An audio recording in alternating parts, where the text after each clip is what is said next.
રાજ્યમાં દારૂબંધીના કડક અમલ વચ્ચે વડોદરા ગ્રામ્ય પોલીસે ઓપરેશન પરાક્રમ હેઠળ અત્યાર સુધીનો સૌથી મોટો ગણનાપાત્ર કેસ શોધી કાઢ્યો છે। દિલ્હી મુંબઈ એક્સપ્રેસ હાઈવે ઉપર કરજણ પાસે વોચ ગોઠવીને પોલીસે એક બંધ બોડીના ટ્રકમાંથી રૂપિયા 1.47 કરોડની કિંમતનો ભારતીય બનાવટનો વિદેશી દારૂ ઝડપી પાડ્યો છે।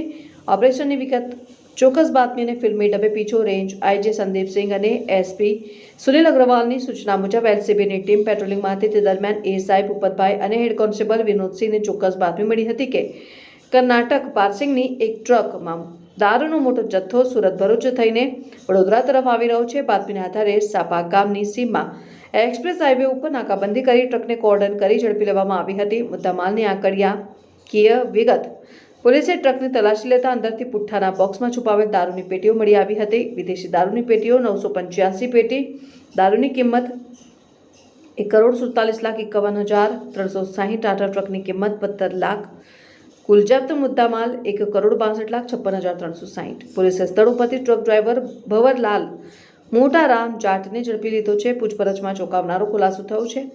આ દારૂનો જથ્થો રાજસ્થાનના સંચોરના રાજેન્દ્ર ઉર્ફે રાજેશ કુમાર બિશ્નોઈ નામના શખ્સે ગોવાના મડગાંવ પાસે ભરાવી આપ્યો હતો અને આ જથ્થો આણંદ ખાતે પહોંચવાનો હતો। એલસીબી દ્વારા પકડાયેલ ડ્રાઈવર અને દારૂ સપ્લાય કરનાર રાજેન્દ્ર બિશ્નોઈ વિરુદ્ધ કરજણ પોલીસ સ્ટેશનમાં પ્રોહિબિશન એક્ટ હેઠળ ગુનો નોંધીને વધુ તપાસ હાથ ધરવામાં આવી છે। વડોદરા ગ્રામ્ય પોલીસની આ કામગીરીથી બુટલેગરોમાં ફફડાટ વ્યાપી ગયો